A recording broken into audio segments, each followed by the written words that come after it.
اعوذ باللہ من الشیطان الرجیم، بسم اللہ الرحمن الرحیم۔ اللہم صلی علی سیدنا مولانا محمد کما صلیت وسلمت وبارکت وترحمت علی ابراہیم وعلی آل ابراہیم انک حمید مجید۔ رب کعبہ، کائنات کے خالق، کائنات کے مالک، مالک ارض و سما، اللہ لا الہ الا هو الحی القیوم، الحی والقیوم کے صفاتی ناموں سے متصف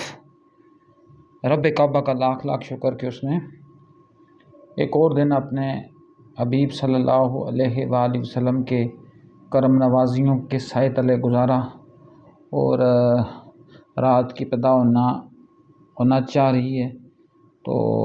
امید کامل کے ساتھ ہی بندہ، چونکہ سرکار دو عالم صلی اللہ علیہ وسلم نے فرمایا ہوا ہے کہ جو نیند ہے وہ بھی آدھی موت ہے، تو اسی امید کے ساتھ بندہ سوتا ہے اور پھر اٹھتا ہے کہ میں صبح بیدار ہوں گا اور ایک نیا دن میری زندگی کا طلوع ہوگا، اور طلوع ہونے کے بعد غروب ہوگا۔ تو رب تعالیٰ کا لاکھ لاکھ شکر ہے کہ اس نے اپنی بے پایاں رحمت، بے پایاں کرم، بے پایاں فضل کا صدقہ جو کام لینا چاہ رہا تھا کما حق ہم نے بھی کوشش کی کہ اس تک پورا کرنے کی کوشش کریں، کیونکہ میرے نزدیک رب تعالیٰ کا سب سے جو بڑا مخلوق کو دیا گیا ایک یا مخلوق کو دی ہوئی رسپانسبلٹی اور مخلوق سے لیا ہوا عہد یہ ہے کہ آپ لوگوں نے کیسے اپنے معاملات کو ٹھیک کرنا ہے۔ عبادات کی کوئی بات نہیں ہے، میں پہلے بھی بہت دفعہ کہہ چکا ہوں کہ اگر کسی بندے کے معاملات ٹھیک نہ ہوں، عبادات اس کو کوئی بھی فائدہ نہیں پہنچا سکتی، کیونکہ کسی نے بڑی زبردست بات کی تھی کہ کعبہ کے چکر لگانے سے لوگوں کو دیے ہوئے چکر معاف نہیں ہوتے۔ آج جس موضوع کے اوپر میں بات کروں گا اور کوشش کروں گا کہ اختصار رہے اور اختصار کے ساتھ میں اپنی بات کو کمپلیٹ کروں، کسی تک پہنچے تو بسم اللہ، نہیں پہنچتی تو چونکہ اس کے سمن بکمن عمی فہم لا یرجعون والی قرآن کی آیت کے مطابق ہی وہ اندھے ہو چکے ہیں، بہرے ہو چکے ہیں، کیونکہ جب مجھ جیسے مسکین کی کیا اوقات ہے، اگر میرے آقا، میرے مولا، میرے مرشد، کائنات کے خالق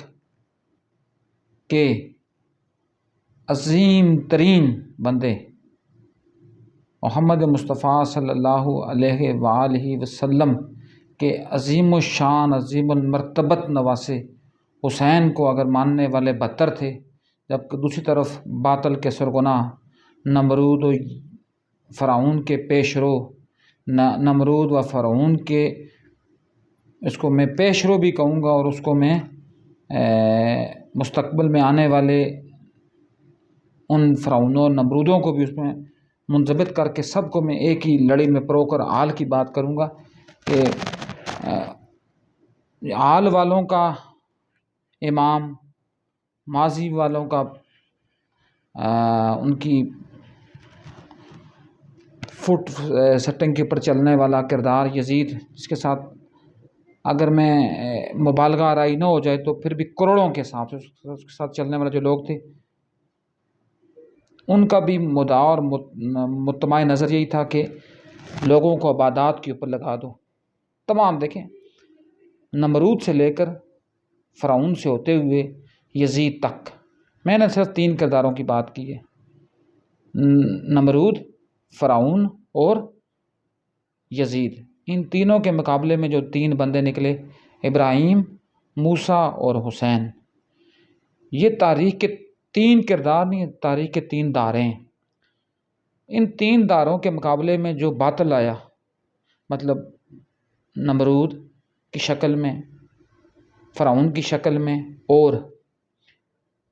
یزید کی شکل میں، ان تینوں صرف یہ ایک فرد واحد نہیں تھے، انہوں نے اپنے ساتھ ٹرائنگل کی شیپ میں 2 اور کونے میں نتھے کیے ہوئے تھے۔ ایک کونے میں ان کو جو مدد فراہم کرتا تھا وہ ان کو مالی وسائل فراہم کرتا تھا، جس طرح آپ نے مشہور و معروف کردار فرعون کا جو مالی کردار دینے والا بندہ تھا وہ قارون تھا، اسی طرح جو دوسرا کردار تھا وہ تھا ان کے لیے فتوے لکھنے والے بدبخت اور بدتنیت قسم کے کردار، جن کو مولوی بھی کہہ سکتے ہیں، مفتی بھی کہہ سکتے ہیں، ذاکر بھی کہہ سکتے ہیں، نعت خواں بھی کہہ سکتے ہیں، وغیرہ وغیرہ ٹو سو آن، ان کے لیے مدح سرائیاں لکھنے والے، وہ شعراء بھی آپ ان کو کہہ سکتے ہیں. اور اس سارے کو اگر آپ گٹھا کریں تو اس کا مطلب اور لب لبا کیا نکلتا ہے؟ مفتیان اعظام یا مولانا حضرات. تو ان کا بھی نمائندہ فرعون کے دور میں موجود تھا، جس کو بلم باور کے نام سے موسوم کیا گیا. اسی طرح اگر آپ یزید کے دور میں آئیں تو یہاں بھی تینوں کردار موجود تھے. یزید موجود تھا جو حکومت کا، اسٹیبلشمنٹ کا، فوج کا، سب کا سربراہ تھا. اور نیچے آتے ہیں پھر اس کے لیے ظلم کرنے والا اس کا اپنے تائے کا بیٹا عبید اللہ ابن زیاد، اور اس کے لیے فتوے لکھنے والا قاضی شریح نامی ایک لعین اور بدتنیت کردار. تو اللہ کو بھی اپنا وہ بندہ زیادہ پسند ہوتا ہے جو بندہ ایک تو ظلم کے خلاف کھڑا ہو جائے. کیونکہ قتیل شفائی نے بڑی کام کی بات کی. قتیل شفائی فرماتے ہیں قتیل اس سا منافق نہیں زمانے میں کوئی جو ظلم تو سہتا ہے لیکن بغاوت نہیں کرتا. تو اسی لیے بڑی پیاری بات بابا بلے شاہ علیہ رحمہ بھی فرما کر انہوں نے کیا کہا کہ چل بلیا اتھے چلیے جتھے امن سارے انے. تو کہنے کی بات کیا ہے کہ یہاں اگر آپ اپنے مقصد کو لے کر چلیں گے تو لوگ آپ کو پاگل بھی ڈکلیئر کریں گے، لوگ آپ کو فسادی بھی مشہور کریں گے، لوگ آپ کو شریر بھی مشہور کریں گے، اور کہیں کہیں لوگ آپ کو یہ بھی مشہور کریں گے کہ یہ شاید یہ ایک فیشن ہے کہ کوئی کسی کے اینٹی چل رہا ہے. لیکن جو اینٹی چل رہے ہوتے ہیں ان کو کہیں نہ کہیں سے ان تینوں ہستیوں سے، یا ابراہیم سے، یا موسیٰ سے، اور یا حسین سے، ان کو کچھ نہ کچھ انلائٹمنٹ ملتی رہتی ہے. اور انلائٹمنٹ کنٹینیوسلی مل بھی رہی ہے کسی نہ کسی شیپ میں. جو بھی شیپ آپ دیکھ لیں، وہ کسی ظاہری مدد کی صورت میں ملے، یا کسی بھی جس کو کہہ سکتے ہیں اس کی کمر کی پختگی کی صورت میں ملے، یا پھر اس کو کسی نظریے کی شکل میں ملے، کسی نہ کسی صورت میں اس کو اس ٹائپ کی ایڈ ملتی رہتی ہے. لیکن کیا ہوتا ہے ایسے لوگوں کے لیے سب سے بڑا جو کردار ہوتے ہیں، جو ان کے دشمن ہوتے ہیں، وہ کون ہوتے ہیں؟ حاسدین، جو ان سے حسد کر رہے ہوتے ہیں. حسد کیا کر رہے ہوتے ہیں؟ اسی لیے تو مالک الملک کے پیارے حبیب سرکار ختم المرتبت صلی اللہ علیہ وآلہ وسلم کا فرمان ہے کہ معوذتین جو ہے، یہ صورتیں سورہ فلق اور سورہ ناس، یہ دونوں ایک ساتھ نازل ہوئی، اور ہر مومن کو چاہیے کہ ان دونوں صورتوں کو صبح شام تلاوت کرے اور اپنے اوپر پھونکے. کیونکہ اس میں اللہ جس طرح دیکھیں، میں تھوڑی سی آپ کو مثال دے کر نکلوں گا آگے. سورہ فلق میں اللہ پاک کیا فرماتا ہے؟ بسم اللہ الرحمن الرحیم، قل اعوذ برب الفلق من شر ما خلق من شر غاسق اذا وقب ومن شر النفاثات فی العقد ومن شر حاسد اذا حسد. حاسدین کے شر سے یہاں بھی پناہ مانگی گئی ہے. اور ہر چیز دوسری آیت میں اللہ نے کہ جو بھی چیز اللہ نے پیدا کی اس کے شر سے بھی پناہ مانگی گئی ہے. پھونکنے والی، اس لیے کہتے ہیں نظر بد میں زیادہ جو کردار ہوتا ہے وہ عورت کی نظر بد لگتی ہے. تو اس لیے وہاں قرآن میں باضابطہ طور پر آیا ہے کہ پھونکنے والیوں کے شر سے. اور لیکن یہ پھونکنے والیاں کوئی بندہ سن کر یہ نہ کہے کہ وہ ان کے لیے. تو پھر آگے جب اینڈ پر حاسدین کی بات ہے تو حاسدین میں عورت اور مرد دونوں کا ایکول پورشن ہوتا ہے. فرض کیے تو مرد کا حاسد کا درجہ شاید میں بھی ایک درجہ اوپر ہو. تو کہنے کی بات یہ ہے کہ اس میں کیا ہوتا ہے، یہ کہاں سے کریٹ کیسے ہوتا ہے، یہ اوریجنیٹ کیسے ہوتا ہے. اور یہی میری آج کی ویڈیو کا متمع نظر ہے. کیا ہے جی کہ یہ سب سے پہلے کہاں سے کریٹ ہوتا ہے، اوریجنیٹ ہوتا ہے شک سے. کسی کو شک میں ڈال، لیکن اس لیے بعض لوگ شاید یہ سمجھتے ہیں کہ شک اور سوال جو ہیں وہ دونوں ایک ہی تیر کے ایک ہی کمان کے دو تیر ہیں. نہ، یہ غلط بات ہے. سوال جو ہے وہ ہمیشہ آپ کو پازیٹیوٹی کی طرف لے کر جاتا ہے. سوال ہمیشہ آپ کو لرننگ کی طرف لے کر جاتا ہے، جبکہ شک آپ کو ہمیشہ گمراہی کی طرف لے کر جاتا ہے. وہ اگر اس طرح کہنا تو یہ بات ہے. اگر اس طرح میں اس کو مثال دوں، شک آپ کو نیچے اسفل و سافلین کی طرف لے کر جائے گا، اور جو سوال ہے وہ آپ کو، لیکن سوال یہ یاد رکھنا، سوال بنی اسرائیلیوں والے سوال نہ ہوں کہ جو کہتے تھے کہ گائے کا رنگ کیسا ہو، نیلا ہو، پیلا ہو، کالا ہو، سرخ ہو.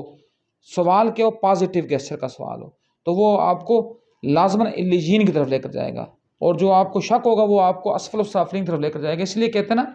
اور میری ویڈیو کا جو میرا متمع نظر ہے کہ شک سے تہمت تک کا سفر. اور اگر آپ کو اس کے بارے میں کچھ زیادہ تھوڑی سی ڈیٹیل کے ساتھ پڑھنا ہو تو میں کہتا ہوں کہ پورا قرآن ایک طرف رکھتے ہیں، پورا قرآن، اور آج کے دور کے لیے ایک صورت جس کی صرف 18 آیات ہیں، سورہ الحجرات، وہ ایک طرف رکھ دیں تو میرا خیال ہے جو پورے قرآن کے مطالب ہوں گے وہ سب کے سب سورہ الحجرات میں اللہ پاک نے ان کو محفوظ بھی کیا ہے اور محفوظ کر کے لوگوں تک پہنچانے کا ذریعہ بھی کریٹ کر دیا. اس لیے اگر آپ کو یاد ہو نا کسی بھی اسٹوڈنٹ کو، جو چونکہ آج کل تو بی ایس کا لیول شروع ہو چکا ہوا، جب بی ایس سی ہوتی تھی یا بی ہوتی تھی اس میں ایک اسلامیات لازمی کا سبجیکٹ ہوتا تھا، اسلامیات لازمی 60 نمبر کا پیپر ہوتا تھا. اس میں سورہ الحجرات جو تھی وہ کورس کا لازمی حصہ تھا. مطلب کورس میں سورہ حجرات کو ایک کمپلسری کمپوننٹ کے طور پر رکھا گیا تھا. اس کا مطلب یہ تھا کہ اس کی 18 آیتیں جو ہیں یہ زندگی کے ساتھ ڈائریکٹلی ریلیٹ کر رہی ہیں. اور اس کی 6 آیت میں مالک الملک فرماتا ہے کہ جب تمہارے پاس کوئی فاسق خبر لے کر آئے تو اس کو بغیر تحقیق کے کبھی بھی ایکسیپٹ نہ کرو، مبادا کہ تم انجانے میں کسی قوم کو نقصان پہنچا دو. اور یہ آیت کا شان نزول کیا ہوا تھا، ایک بندہ تھا جو بعد میں مرتد بھی ہو گیا تھا، عبداللہ بن ابی سرح. وہ اس کو سرکار دو عالم صلی اللہ علیہ وآلہ وسلم نے کسی قبیلے سے زکوٰۃ لینے کے لیے عامل بنا کر بھیجا. کیونکہ اللہ کا نبی تو اللہ کا نبی ہے نا، اس کو تو وہ باتیں بھی پتہ ہیں جو اس ہاتھ کی الٹی سائڈ پر ہوں گی، الٹی سائڈ پر اللہ کے حکم سے. لیکن چونکہ مخلوق کو بتانے کے لیے، اس سے کوئی بندہ یہ نہ کہے کہ اللہ کے نبی کو نعوذ باللہ، شاید اس کا مخلوق کو بتانے کے لیے کہ فاسق کے لیے کتنی بڑی جو ہے نا اپنا سزا ہے. تو یہ آیت کا نشان نزول کرنے کے لیے اس بندے کو عامل بنا کر بھیجا گیا. تو وہ جب وہاں پہنچا اس قبیلے کے پاس تو قبیلے کے لوگوں سے چونکہ زکوٰۃ جمع کرنے کے لیے بھیجا گیا تھا،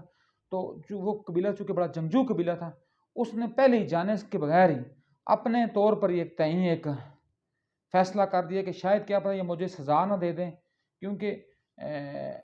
اسلام سے پہلے عرب کے قبائل آپس میں گتھم گتھا ہوتے تھے، تو اس نے بھی ان کے ساتھ کوئی چھیڑخانی کی ہوئی تھی. تو اس وجہ سے جب وہ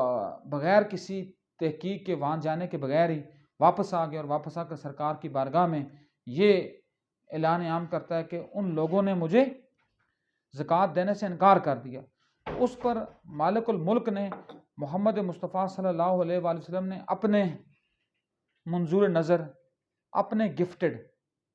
اور اپنے شاگرد رشید علی بن ابی طالب کو جب اس کی انویسٹیگیشن اور چیکنگ کے لیے بھیجا تو ابھی علی اس قبیلے میں پہنچے بھی نہیں تھے کہ قبیلے کے معززین زکوٰۃ کا جو مال تھا، جو جنس کی شکل میں بھی تھا، نقد کی شکل میں بھی تھا، وہ لے کر بارگاہ رسالت میں آنے کے لیے اپنے قبیلے سے نکل چکے تھے. تو جب وہ مولا کی معیت میں محمد مصطفیٰ صلی اللہ علیہ وآلہ وسلم کے پاس پہنچے تو محمد مصطفیٰ نے اپنے صحابہ کو جمع کیا اور کہا کہ یہ آیت میرے پر اللہ نے نازل کی، اور اس آیت کا شان نزول یہ واقعہ ہے، اس واقعہ کا کردار یہ بندہ ہے، اور جو بندہ بھی جھوٹی خبر پھیلائے وہ بندہ فاسق ہے، اور جو فاسق ہوتا ہے اس کا مقام جہنم میں سب سے نیچے ہوتا ہے. ایون دین منافق سے بھی جو بدتر ہے وہ فاسق ہے. اور فسق شروع کہاں سے ہوتا ہے؟ میرا کہنے کی صرف بات یہ تھی، اتنی لمبی ڈیٹیل میں جانے کا مقصد میرا یہ تھا کہ فسق شروع ہی شک سے ہوتا ہے. فسق کی جو مین جو اس کی ایٹریبیوٹ یا مین اس کی جو لڑی پروئی جاتی ہے وہ شک سے شروع ہوتی ہے. اس لیے میرے مالک، میرے مولا، میرے پیغمبر اعظم، میرے نبی اعظم، میرے امام اعظم محمد مصطفیٰ صلی اللہ علیہ وسلم کی ایک حدیث کا مفہوم ہے. محمد مصطفیٰ فرماتے ہیں کہ اگر آپ کو یہ شک ہو اور آپ اس شک کے اوپر 90% آپ کنفرم ہو کہ آپ نے وضو نہیں کیا ہوا اور آپ مسئلے پر کھڑے ہو گئے، تو یہ آپ کا فرض ہے کہ آپ نے شک کی طرف نہیں جانا، آپ نے نماز ادا کر دی ہے. چونکہ جو شک ہوگا وہ لازماً آپ کو گمراہی کی طرف لے کر جائے گا، اور رفتہ رفتہ جو شک ہے وہ آپ میں بزدلی پیدا کرتا ہے، وہ آپ میں تومات پرستی پیدا کرتا ہے، وہ آپ میں اللہ سے دوری پیدا کرتا ہے. اور شک کے بعد جو اگلا مرحلہ آتا ہے وہ اس سے، اب دیکھیں شک کے میں نے کہا نا کہ فسق کی ابتدا شک سے ہوتی ہے، اور شک کا جو اگلا مرحلہ ہے وہ اس سے بڑا المناک و دردناک ہے. جب شک پیدا ہو گیا، شک پیدا ہونے کے بعد جب ہم دوسرے تک بات، اچھا میں یہاں سے ایک اور بات بھی آپ تک پہنچاؤں، کیونکہ میرے سننے والوں میں میرے اسٹوڈنٹس بھی موجود ہوتے ہیں. تو میرے آقا محمد مصطفیٰ صلی اللہ علیہ وآلہ وسلم کی صحیح حدیث کا مفہوم ہے، صحیح حدیث کا مفہوم، اور مولا علی اس کے راوی ہیں. مولا روایت فرماتے ہیں، مولا یہ فرماتے ہیں کہ جس بندے نے آپ کے بارے میں کوئی بات کہہ دی، فرض کہ میں اپنے بارے میں کہوں کہ یاسر کہ اس فرض کے لیٹ سپوز میں کہوں جی کہ بلال ماگرے نے یہ کہا کہ مجھے تیسرا بندہ کوئی آ کر، خالد ترک صاحب یہ مجھے بتاتے ہیں، کہتے ہیں کہ بلال ماگرے نے یاسر کے بارے میں کہا ہے کہ یاسر اچھا انسان نہیں ہے. تو اب اس میں کیا ہے، مولا نے فرمایا کہ اس کے بارے میں یہ ہے کہ جس نے تمہیں کہا ہے وہ اتنا جرم دہ نہیں ہے، جس نے تمہیں آ کر بتایا وہ زیادہ رذیل ہے، زیادہ بدبخت ہے. کیوں کہ جس نے آپ کے بارے میں کہا اس نے ہوا میں تیر چلا دیے، جس نے تمہیں آ کر بتایا اس نے تمہارے سینے میں تیر مار دیے. اس لیے کوشش کیا کریں کبھی بھی کسی کی بات کو دوسرے تک نہ پہنچایا کریں بغیر کسی تحقیق کے، کیونکہ اس سے نقصان کیا ہوگا، نقصان اس بندے کا نقصان کچھ نہیں ہوگا، اس بندے کو جو اللہ نے دینا ہو اس کو اللہ دے دے گا، لیکن نقصان یہ ہوگا کہ تم اپنے آپ کو فاسق کی کیٹیگری میں لے جاؤ گے. اور اس کے بعد چونکہ فسق اس کے بعد اپنا شک کے بعد چونکہ بدگمانی ہوتی ہے، بدگمانی کے بعد الزام تراشی ہوتی ہے، اور الزام تراشی کے بعد چوتھا وہ مرحلہ آتا ہے نا جس کے بارے میں نبی کی صحیح حدیث ہے. میرے ایک دوست ہیں مفتی مہتاب صاحب وکیل ہیں، تو انہوں نے ایک دفعہ ہمارا اسی حوالے سے کوئی کسی گروپ میں کوئی بات چلی، تو انہوں نے وہاں گروپ میں اوپن ایک حدیث کوٹ کی. وہاں انہوں نے کہا کہ کسی باتارت، کسی بھی اس بندے پر جس میں وہ عیب نہ ہو، اس کے اوپر جو بنا تہمت لگائے گا اس کو 36 دفعہ سود کھانے سے زیادہ وہ عبرتناک گناہ انجام دے گا. جبکہ ایک جو سود کا 1 درہم کھانے والا وہ اس کے 70 گناہ ہے، اور سب سے کم گناہ وہ ہے، وہ آپ کسی حدیث کی کتاب میں پڑھ لیں آپ کے رونگٹے کھڑے ہو جائیں گے، رونگٹے، کہ سب سے کم گناہ کیا ہے. کیونکہ میں یہاں بیان نہیں کر سکتا کہ وہ سب سے کم گناہ کیا ہے. اگر وہ آپ کسی مذہب کا بندہ بھی سوچ جائے، وہ ڈوب کر مر جائے، تو وہ ایک سود کا درہم کھانے کا گناہ ہے. لیکن جب آپ کسی کے اوپر تہمت لگاتے ہو تو آپ 36 دفعہ اس سود کو بار بار رپیٹ کرو گے، پھر آپ کو اتنا گناہ ہوگا. اور فرض کیا 36 ضرب 70 کریں پھر آپ، اور پھر آپ جائیں گے کہ آپ کو کتنے درجے آپ اسفل السافلین کی طرف جاتے رہیں گے. اس کی میں ایک مثال بلکہ 2 مثالیں کوٹ کر کے میں اپنی بات کمپلیٹ کرتا ہوں کہ شک، بدگمانی، الزام اور تہمت کا سفر کیسے شروع ہوتا ہے اور کہاں پہنچتا ہے. یہ ابھی کی بات آج سے 2 سال یا 3 سال پہلے سیالکوٹ میں ایک فیکٹری میں سری لنکا کا ایک بندہ آ کر کام کرتا تھا. وہ لوگوں کو کہتا تھا کہ تم نے کام کرنا ہے. لوگوں نے اس کے اوپر الزام لگائے کہ یہ نعوذ باللہ من ذالک کا یہ جو فراڈی جو جماعت ہے نا، مذہبی جماعتیں بالخصوص جو لبیک کے نام سے ایک عوام کو چوس رہی ہے خون اس کا، انہوں نے مشینوں کے اوپر لگایا تھا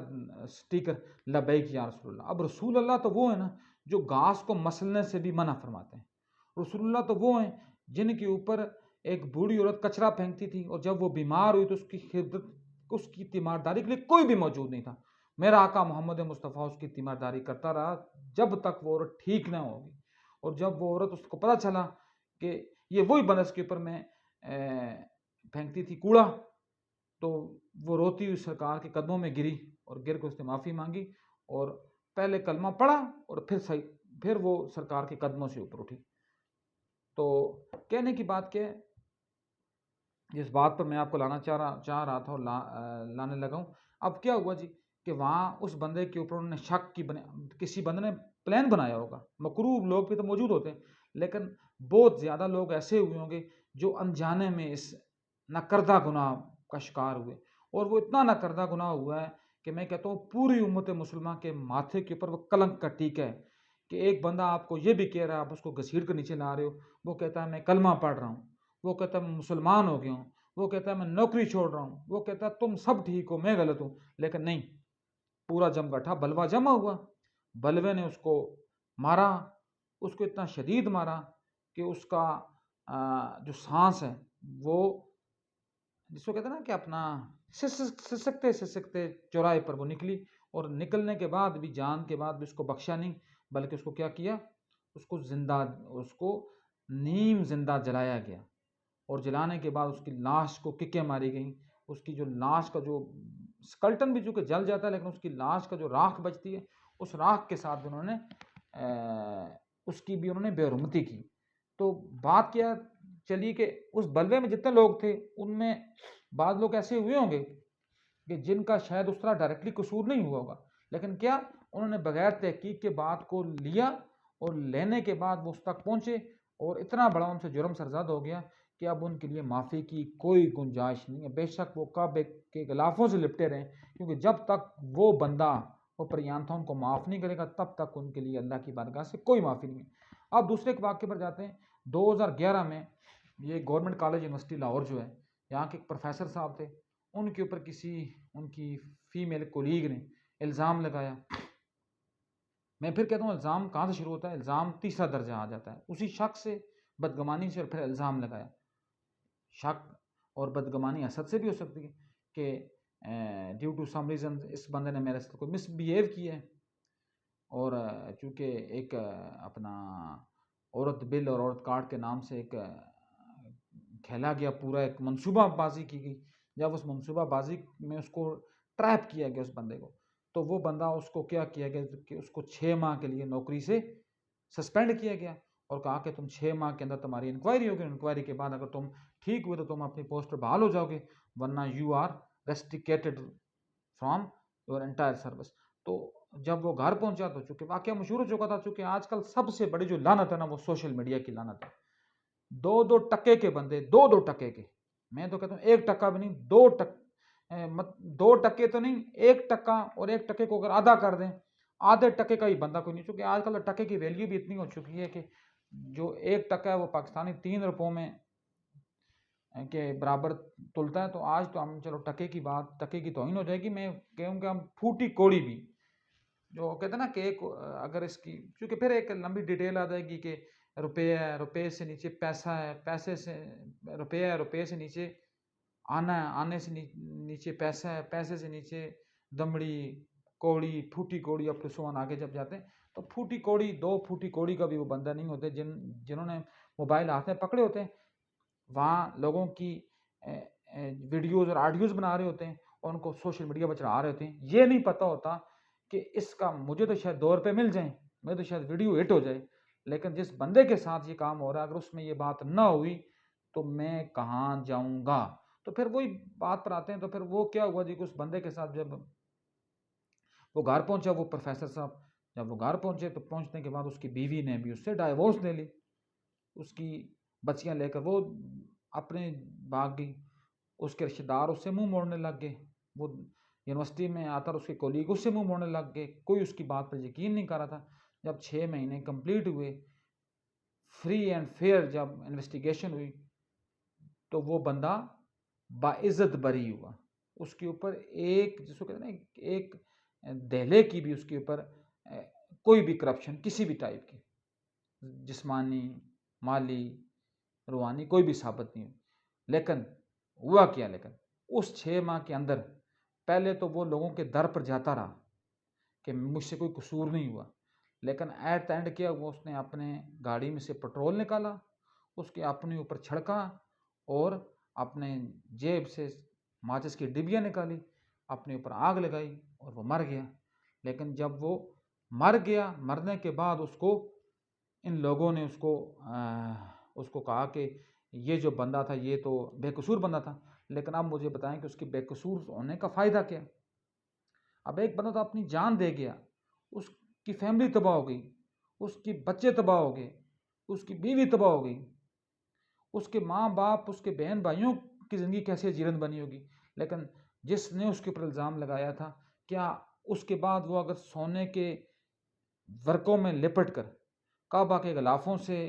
اپنے آپ کو مس کرے اور وہ جو سونے کے ورق ہیں وہ جا کر کعبہ میں وہ جمع کرواتی رہے، تو کیا اس کو اللہ پاک اس کی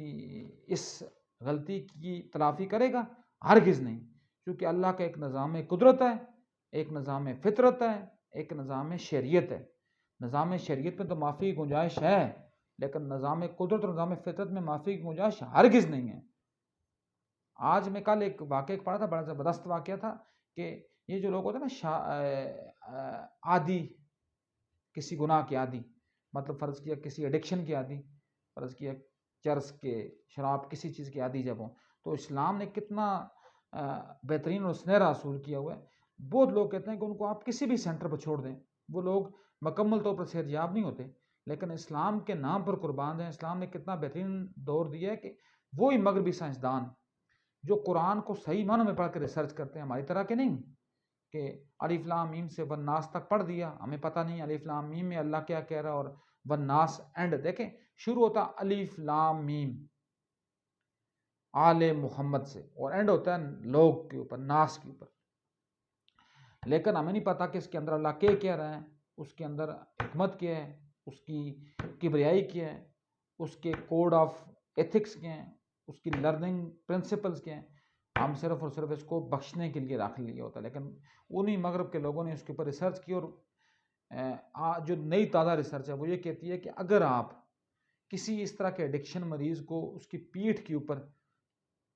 مطلب کوڑے ماریں، کوڑے کا اس نے کہا کہ مطلب کوڑے کا مطلب صرف کوڑا نہیں ہے کہ وہی چمڑے کا جو اپنا ایک پیس ہے، اس کو آپ اس کو ایڈ کریں، تو اس نے کہا کوئی بھی مطلب کسی چیز سے اس کو کمر پر اس کو آپ سزا دیں تو اس میں وہ جو ہارمون ہے وہ ختم ہو جاتا ہے اور اس کی ایڈکشن ختم ہو جاتی ہے۔ اور آج کل یورپ میں 50 ڈالر دے کر لوگ یہ علاج کروا رہے ہیں، لیکن اسلام نے تو یہ بھی جو پرنسپل ہے یہ بھی اسٹیٹ کے اوپر چھوڑا ہوا ہے۔ اس لیے یہ جو لوگ ایسی حرکتیں کرتے ہیں نا، اس جگہ نقطے پر میں کیوں آیا، کیونکہ یہی سزائیں اسلام کے 5 جو ہے نا وہ کیا ہیں، بعض سے تعزیرات ہوتی ہیں، بعض ہوتی ہیں حدود اللہ میں 5 سزائیں، 5 جن کے اوپر کوئی کمی بیشی کوئی بھی نہیں کر سکتا، جو کرے گا اللہ اس پر اس کی زمین تنگ کر دے گا۔ اس میں کیا ہے، حد سرقہ، حد قذف، حد خمیر، اس کے بعد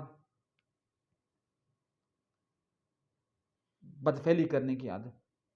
یہ حدیں نا، یہ کس کی حدیں؟ قرآن کی حدیں، جن حدوں میں سزائیں مختص ہو چکی ہیں۔ اس طرح میں 2 سزاؤں کی صرف بات کروں گا۔ ایک حد 5ویں جو تھی حد خمیر، شراب نوشی کی، شراب نوشی اور قذف کی جو حدیں ہیں اس کے اوپر کوڑوں کی سزا ہے۔ اور قذف کیا ہے؟ جھوٹی گواہی دینا کسی کی عزت کو تار کرنے کے لیے۔ تو خدا را ان جھوٹی گواہیوں سے بچیں۔